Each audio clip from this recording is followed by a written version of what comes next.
আসসালামু আলাইকুম। এটিএন বাংলার সংবাদে সবাইকে স্বাগত জানাচ্ছি সীমা খান। শুরুতেই বিআরবি কেবল সংবাদ শিরোনাম।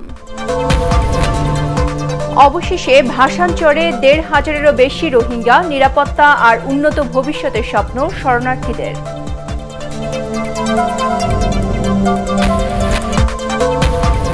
করোনায় আরও ২৪ জনের মৃত্যু, বিশ্বের অন্যান্য দেশের তুলনায় সংক্রমণ ও মৃত্যু হার কম, আবারও বললেন স্বাস্থ্যমন্ত্রী।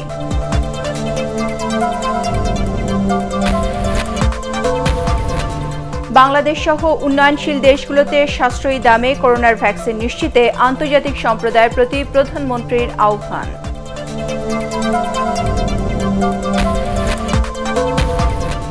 মাওয়া প্রান্তে বসল পদ্মা সেতুর ৪০তম স্প্যান, দৃশ্যমান ৬ কিলোমিটারেরও বেশি অবকাঠামো।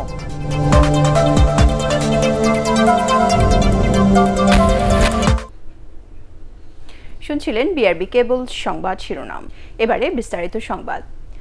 অবশেষে স্বেচ্ছায় ভাসানচরে গেছেন ১৬৪২ জন রোহিঙ্গা। সকালে চট্টগ্রামের পতেঙ্গা থেকে তাদের নিয়ে রওনা দেয় নৌবাহিনী ৭টি জাহাজ।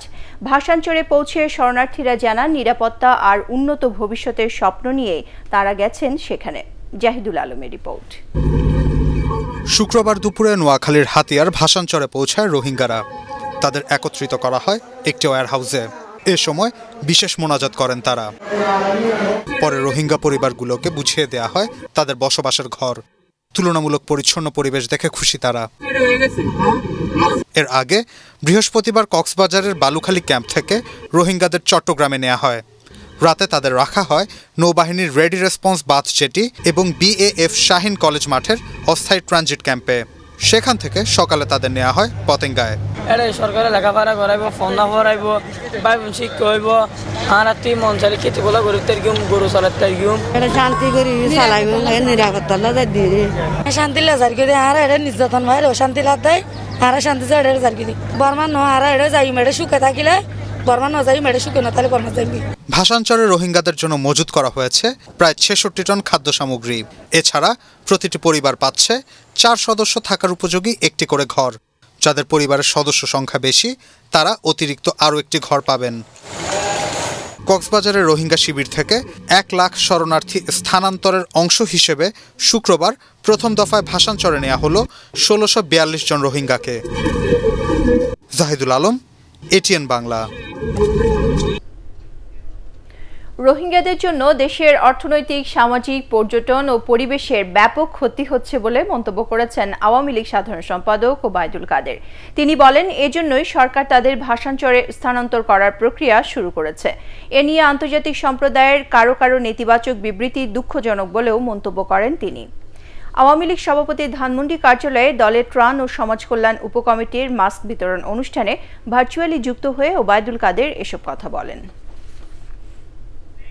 আমাদের ট্যুরিজম, আমাদের ইকোনমি সবকিছুই যখন ক্ষতির সম্মুখীন এবং আমরা বিপর্যস্ত হয়ে পড়ছি, রোহিঙ্গারা নিজেরা দেখে শুনে এসে উদ্বুদ্ধ হয়ে তারা যাচ্ছেন সেখানে। আমরা তাদের ভালোর জন্য এটা করেছি, অথচ আন্তর্জাতিক সম্প্রদায়ের কেউ কেউ এখন বিরোধিতা করেছেন। আমার মনে হয় এটা উচিত নয়।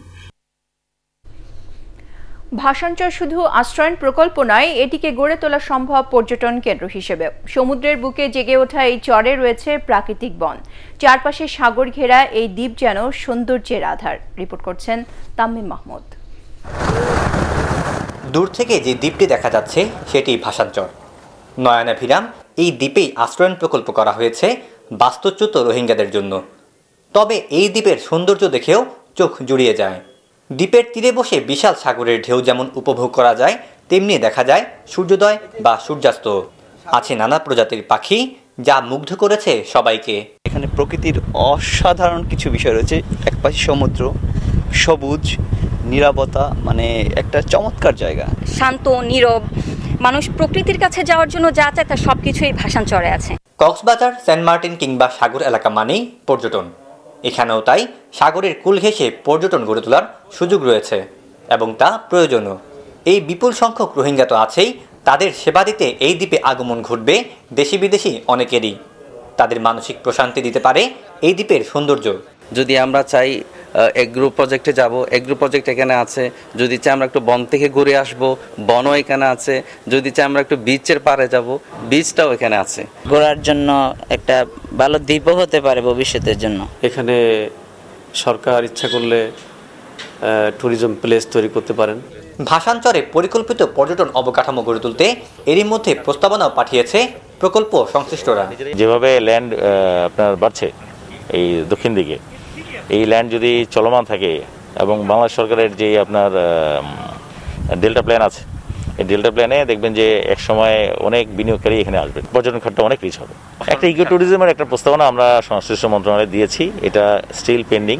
যদি সিদ্ধান্ত এখান থেকে আসে তাহলে হয়তো বা হবে। এই দ্বীপে আছে কিছু ম্যানগ্রোভ বন, যাতে প্রাণীদের অভয়ারণ্য গড়ে তুলতে পারলে পর্যটনের যেমন বিকাশ ঘটবে, তেমনি রক্ষা হবে জীববৈচিত্র্য। সৈয়দ তামিম মাহমুদ, এটিএন বাংলা, চট্টগ্রাম। করোনা ভাইরাসে আক্রান্ত হয়ে গত 24 ঘন্টায় দেশে 24 জনের মৃত্যু হয়েছে। এ নিয়ে মৃতের সংখ্যা বেড়ে দাঁড়ালো ৬,৭৭২ জনে। এ সময় ১৫,৪৩০টি নমুনা পরীক্ষা করে নতুন শনাক্ত হয়েছে ২,২৫২ জন। এ নিয়ে দেশে মোট করোনার শনাক্তের সংখ্যা ৪,৭৩,৯৯১। 24 ঘন্টায় শনাক্ত বিবেচনায় আক্রান্তের হার ১৪.৫৯%। একদিনে নতুন করে সুস্থ হয়েছেন ২,৫৭২ জন। মোট সুস্থ ৩,৯০,৯৫১। সুস্থতার হার ৮২.৪৮%। স্বাস্থ্য অধিদপ্তরের সংবাদ বিজ্ঞপ্তিতে এসব তথ্য জানানো হয়। মৃতদের মধ্যে ২০ জন পুরুষ ও ৪ জন নারী। এর মধ্যে ঢাকা বিভাগে সর্বোচ্চ ১৪ জন মারা গেছেন।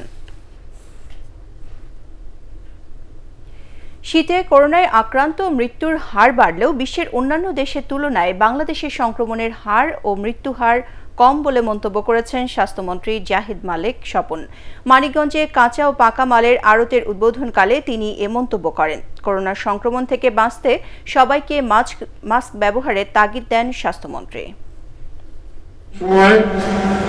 আমরা দেখি সংক্রমণের হার বাড়ছে, বাংলাদেশেও মৃত্যুর হার বাড়ছে।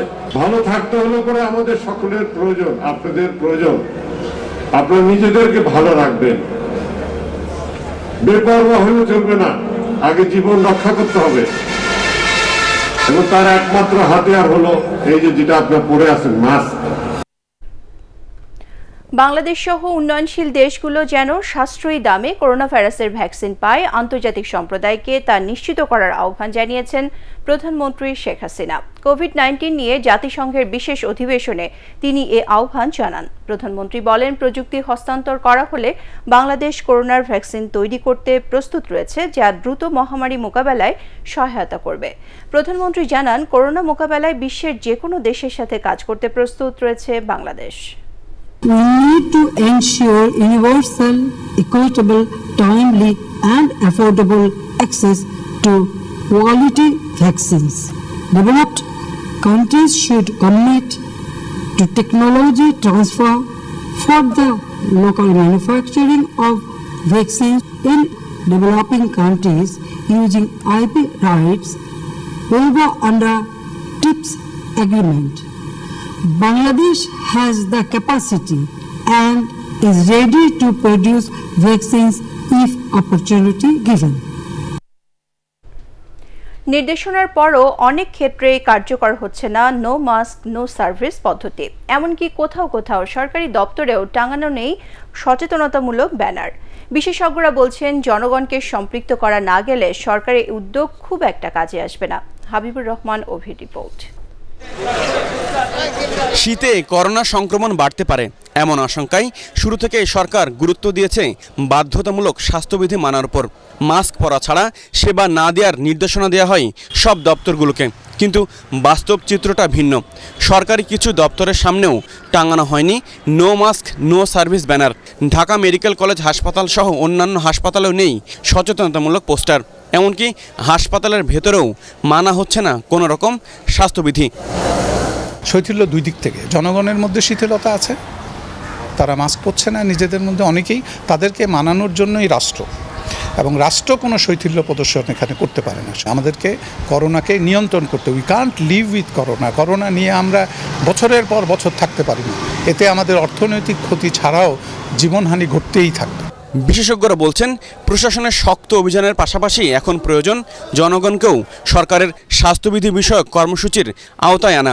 আমরা যদি জনগণকে সম্পৃক্ত করতে পারি, পুলিশ যদি তাদের সহযোগিতা পায়, তাহলে অত্যন্ত সার্থক একটা পদক্ষেপ হবে। যতদিন পর্যন্ত জনগণকে আমরা সম্পৃক্ত করতে না পারবো, সরকার কোনোভাবেই এই যত স্লোগানই দেখ না কেন, যত আইন করে শাস্তিই দেখ না কেন, এটাতে সফল কাম হবে না। জরুরি স্বাস্থ্য ঝুঁকি মোকাবেলায় সংক্রামক বিধি আইনে স্বাস্থ্যবিধি না মানলে 6 মাসের কারাদণ্ড বা 1 লাখ টাকা জরিমানার বিধান রয়েছে। এই আইন কার্যকর করারও তাগিদ দিয়েছেন বিশেষজ্ঞরা। হাবিবুর রহমান অফি, এটিএন বাংলা, ঢাকা। মুন্সিগঞ্জের মাওয়া প্রান্তে বসানো হলো পদ্মা সেতুর 40তম স্প্যান। এর মধ্য দিয়ে দৃশ্যমান হয়েছে সেতুর 6 কিলোমিটারেরও বেশি অবকাঠামো। প্রকল্প সংশ্লিষ্টরা জানিয়েছেন 1 সপ্তাহের মধ্যে সবশেষ স্প্যানটিও বসানো হবে। আগামী বছরের জুনে শেষ হবে সেতুর নির্মাণ কাজ। মাওয়া থেকে রিপোর্ট করছেন একরামুল হক সায়েম, ক্যামেরায় ছিলেন আজিজুল হাকিম পলাশ। পদ্মার বুকে যেন স্বপ্নের জাগরণ। খরস্রোতা পদ্মায় এখন দৃশ্যমান বহু কাঙ্ক্ষিত পদ্মা সেতু। শুক্রবার পদ্মা সেতুর মাওয়া প্রান্তে বসানো হলো আরও একটি স্প্যান। 11 ও 12 নম্বর পিলারের উপর উঠানো হলো 40তম স্প্যানটি। বাকি আর মাত্র একটি স্প্যান বসানো হলেই 6.15 কিলোমিটারের সেতুর মূল অবকাঠামো শেষ হবে। 41তম স্প্যান বসবে আপনার 9-10 তারিখে আশা করি।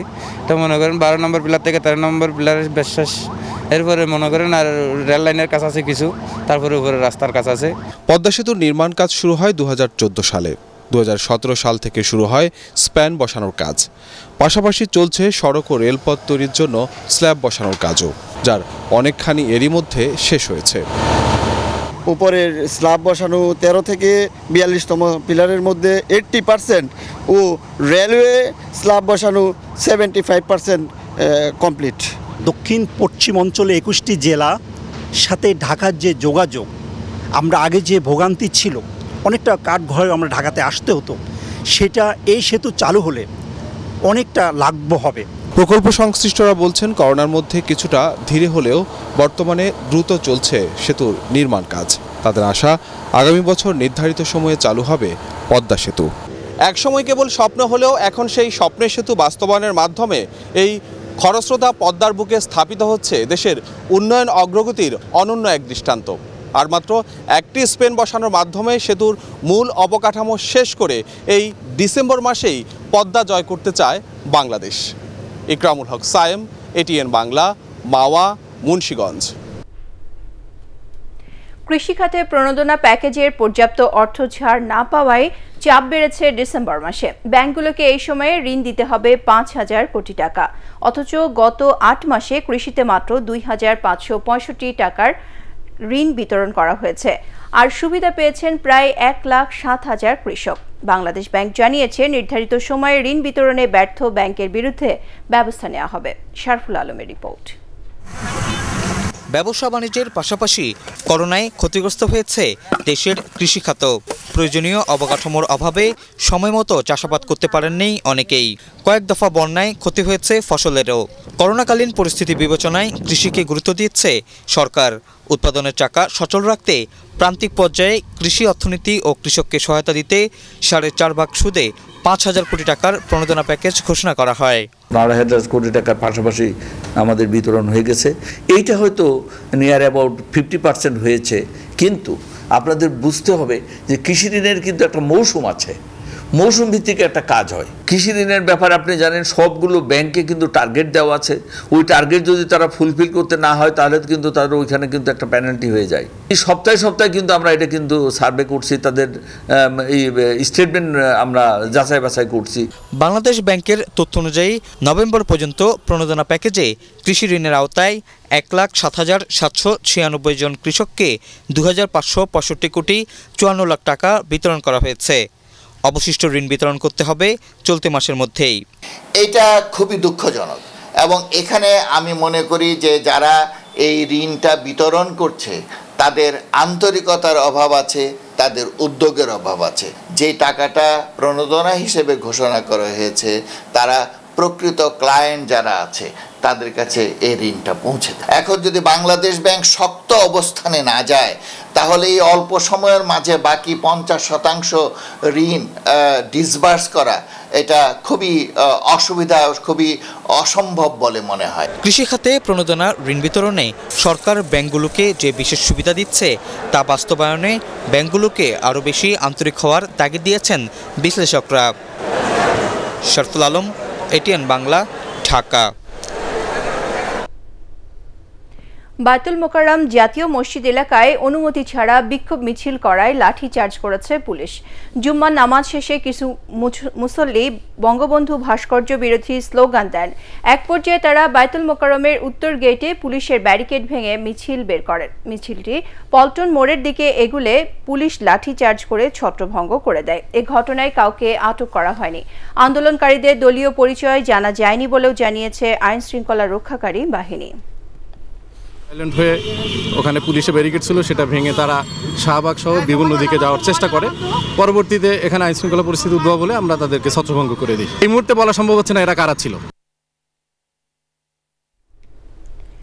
মৌলবাদী অপশক্তি দেশকে পিছিয়ে দেওয়ার যে অপচেষ্টায় লিপ্ত তা রুখতে গণমাধ্যমের ভূমিকা অত্যন্ত গুরুত্বপূর্ণ বলে মন্তব্য করেছেন তথ্যমন্ত্রী ডক্টর হাসান মাহমুদ। রাজধানীর সরকারি বাসভবন থেকে অনলাইনে বাংলাদেশ বেতারের খুলনা কেন্দ্রের 50 বছর পূর্তি অনুষ্ঠানের উদ্বোধন করে তিনি এ মন্তব্য করেন। তিনি বলেন, দেশের বিরুদ্ধে নানা ষড়যন্ত্র হচ্ছে, এমনকি নানা অপব্যাখ্যা ও ফতোয়া দেয়া হচ্ছে। এর মাধ্যমে সমাজে অস্থিরতা তৈরি করার অপচেষ্টা চলছে বলে মনে করেন তথ্যমন্ত্রী। আজকেও দেশের বিরুদ্ধে নানা ষড়যন্ত্র হচ্ছে, নানা বিষয়ে অপব্যাখ্যা দেওয়া হচ্ছে এবং নানা বিষয়ে ফতোয়া দেওয়া হচ্ছে। এই ফতোয়াবাজরা বাংলাদেশকে বিভিন্ন সময়ে নানা ধরনের ফতোয়া দিয়ে সমাজে অস্থিরতা তৈরি করেছে।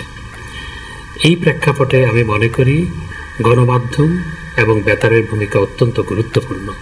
দেশ যাতে প্রগতির দিকে যায়।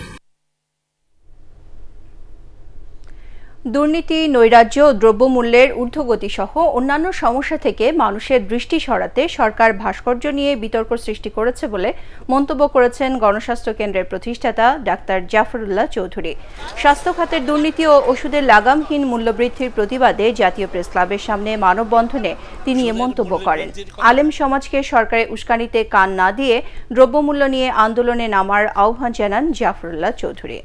আজকে চারিদিকে যে নৈরাজ্য, এই নৈরাজ্য থেকে দৃষ্টি সরানোর জন্য সরকারেই আলেমদেরকে বিপদে চালিত করেছে। আলেমদের বলি অযথা বিতর্কে না জড়িয়ে বরঞ্চ আন্দোলনেই আসেন। দ্রব্যমূল্য বেড়েছে, গণতন্ত্র প্রতিষ্ঠা হচ্ছে না, তার জন্য পুলিশদের প্রতি আবেদন, অন্যায় আচরণের কথা আপনারা শুনবেন না। সাম্প্রদায়িক শক্তিকে কোনোভাবেই মাথা তুলে দাঁড়াতে দেওয়া হবে না বলে হুঁশিয়ার করে দিয়েছেন আওয়ামী লীগ প্রেসিডিয়াম সদস্য শেখ ফজলুল করিম সেলিম।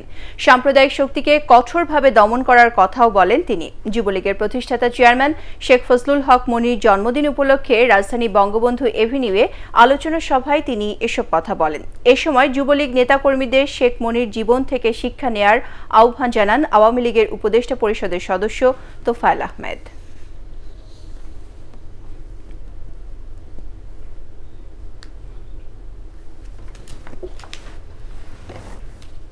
পুলিশ হেডকোয়ার্টার্সের এআইজি অপারেশন সাইদ তারিকুল হাসানের নামাজে জানাজা অনুষ্ঠিত হয়েছে।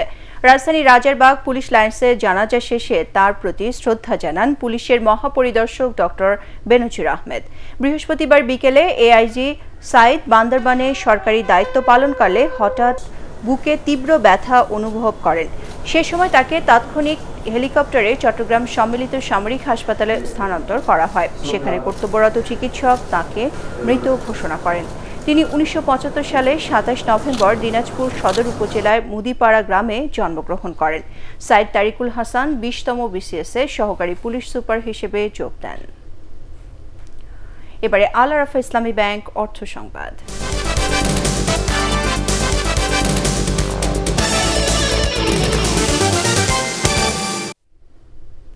রাজধানী বাজারে বেড়েছে সব ধরনের চালের দাম। এক সপ্তাহের ব্যবধানে প্রতি কেজি চালের দাম বেড়েছে 2 থেকে 4 টাকা পর্যন্ত। বিক্রেতারা বলছেন মিল মালিকদের কারসাজিতেই দাম নিয়ন্ত্রণ করা যাচ্ছে না। এদিকে বোতলজাত সয়াবিন তেল কেজিতে প্রায় 20 টাকা বেড়েছে, কমছে না আলুর দামও। আদ্দিন সজীবের রিপোর্ট। চালের দাম গত কয়েক মাস ধরেই চড়া, এর ফলে হিমশিম খেতে হচ্ছে সাধারণ ক্রেতাদের। এর মধ্যে গত এক মাসে এ দাম আবার বাড়ল। বেশ কিছুদিন ধরে যে মিনিকেট নাজিরশাইল বিক্রি হতো 54 থেকে 56 টাকায়, সেই চালই এখন 60 টাকা। মোটা চালের দামেও একই অবস্থা। 28 চাল কেজিতে বেড়েছে 2 টাকার মতো। আমাদের জন্য তো এটা বেশি হলে সমস্যা না, আমাদের সমস্যা হচ্ছে তো আমাদের জন্য। এটা শুধু মেলাদ্দের সিন্ডিকেটের কারণেই বেশি। আর মেলাদ্দের সিন্ডিকেট এর আগেও কয়েকবার চেষ্টা করছে, সরকার কিন্তু মেলাদ্দের সিন্ডিকেটটা ভাঙতে পারে না। বেড়েছে তেলের দামও। 5 লিটারের বোতলজাত তেল এক সপ্তাহ আগে ছিল 470 থেকে 480 টাকা, এখন তা 560 থেকে 580 টাকা পর্যন্ত। অর্থাৎ কয়েকদিনের ব্যবধানে কেজিতে বাড়ল 20 টাকার মতো। সিন্ডিকেটের কারসাজি, যে তারা কোনোটার দাম বাড়ায় কোনোটার দাম কমায়, এখন এটা তো গভর্নমেন্টের আসলে নিয়ন্ত্রণ নাই। হঠাৎ করে প্রায় 100 টাকার মতো বেড়ে গেল। আমরাও বলতে পারতেছি না, কোম্পানিরা আমাদেরকে জানাইতেছে না। হঠাৎ করে ওরা বলতেছে যে কোম্পানি এখন পর্যন্ত মানে কোনো প্রোডাক্ট ছাড়তেছে না। গভর্নমেন্টের পক্ষ থেকে অন্তর থেকে সত্যিকার অর্থে যদি তারা ওইটা না দেখাশোনা করে, it will continue like this.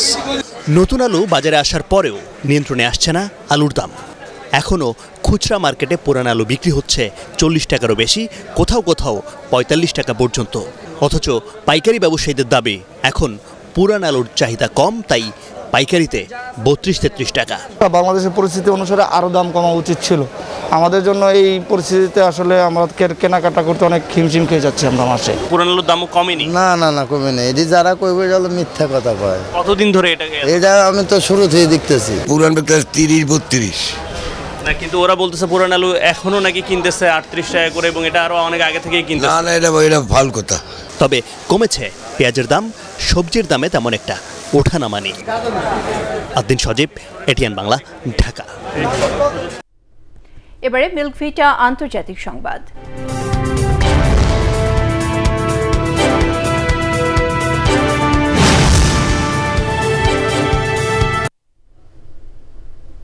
দ্বিতীয় বিশ্বযুদ্ধের পর গণতন্ত্র ও স্বাধীনতার পক্ষে সবচেয়ে বড় হুমকি চীন।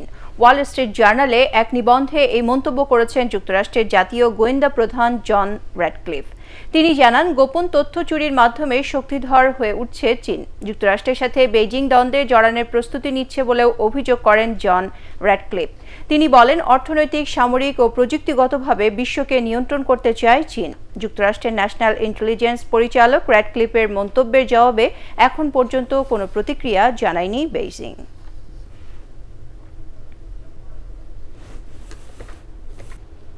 এবারে সন্ধানী লাইফ ইন্স্যুরেন্স কোম্পানি লিমিটেড বাণিজ্য সংবাদ।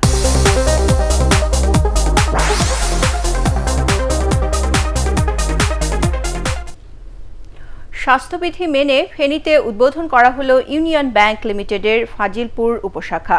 রাজধানীর প্রধান কার্যালয় থেকে ভিডিও কনফারেন্সের প্রধান অতিথি হিসেবে উপশাখার উদ্বোধন করেন ব্যাংকের ব্যবস্থাপনা পরিচালক ABM মোকাম্মেল হক চৌধুরী।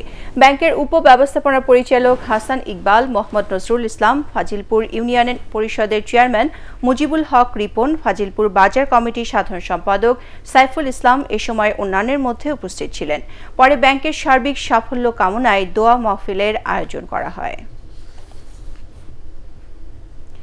থাইল্যান্ডের জনপ্রিয় কসমেটিক ব্র্যান্ড মন্ট্রেজর এখন বাংলাদেশে। রাজধানী ধানমন্ডি 27 নম্বরে সীমা কনজুমের নিচতলায় চালু হয়েছে রূপচর্চা ও প্রসাধনীর এই নতুন ব্র্যান্ডের আউটলেট। অভিনেত্রী ও মডেল সাফা কবির নতুন এই আউটলেটের উদ্বোধন করেন। সঙ্গীতশিল্পী ফাহমিদা নবী সহ অন্যান্য গণ্যমান্য ব্যক্তি এবং মন্ট্রেজর ব্র্যান্ড পরিবারের সদস্যরা এ সময় উপস্থিত ছিলেন।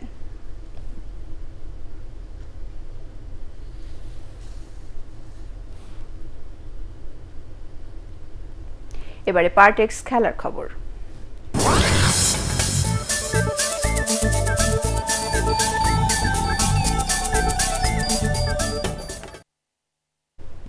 ক্যানবেরায় প্রথম টি-20তে অস্ট্রেলিয়াকে 11 রানে হারিয়েছে ভারত। সফরকারীদের দেয়া 162 রানের টার্গেট তাড়া করতে নেমে 56 রানের জুটিতে শুরুটা ভালোই করেছিল অজিরা, কিন্তু ইনজুরিতে পড়া রবীন্দ্র জাদেজার পরিবর্তে খেলোয়াড় হিসেবে খেলতে নেমে যুগবেন্দ্র চাহাল 3 উইকেট নিলে চাপে পড়ে স্বাগতিকরা। শেষ পর্যন্ত 7 উইকেটে 150 রানেই থামে অস্ট্রেলিয়ার ইনিংস। অধিনায়ক অ্যারন ফিঞ্চ করেন 35 রান। এর আগে টস হেরে ব্যাট করতে নেমে লোকেশ রাহুলের 50-র পরও 92 রানে 5 উইকেট হারায় সফরকারীরা। তবে রবীন্দ্র জাদেজার 33 বলে অপরাজিত 44 রানে 161 রান করে 7 উইকেট হারানো ভারত। বঙ্গবন্ধু টি-20 কাপে বেক্সিমকো ঢাকার কাছে 25 রানে হেরেছে মিনিস্টার গ্রুপ রাজশাহী। ঢাকার দেয়া 176 রানের টার্গেটে খেলতে নেমে 15 রানেই 3 উইকেট হারায় রাজশাহী। এরপর রনি তালুকদারের 40 ও ফজলে মাহমুদের 58 রানের ইনিংস স্বপ্ন দেখালেও শেষ পর্যন্ত 150 রানেই গুটিয়ে যায় তারা। মুক্তার আলী 4টি ও শফিকুল ইসলাম নেন 3 উইকেট। এর আগে টস হেরে ব্যাট করতে নেমে 64 রানে 4 উইকেট হারালেও ইয়াসির আলীর 39 বলে 67 ও আকবর আলী 23 বলে অপরাজিত 45 রানে 5 উইকেটে 175 রান করে ঢাকা।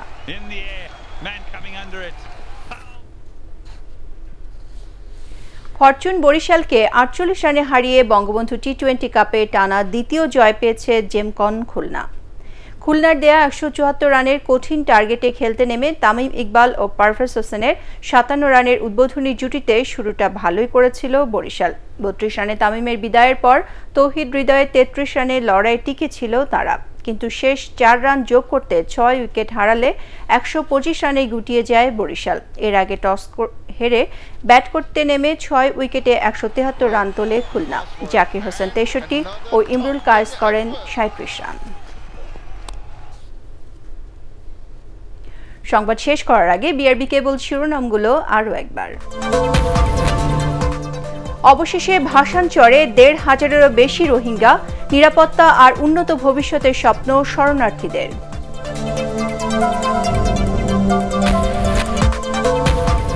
করোনায় আরও 24 জনের মৃত্যু, বিশ্বের অন্যান্য দেশের তুলনায় সংক্রমণ ও মৃত্যু হার কম, আবারও বললেন স্বাস্থ্যমন্ত্রী।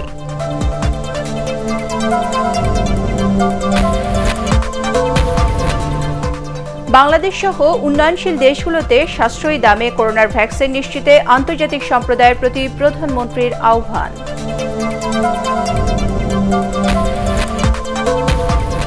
মাওয়া প্রান্তে বসল পদ্মা সেতুর 40তম স্প্যান, দৃশ্যমান 6 কিলোমিটারেরও বেশি অবকাঠামো।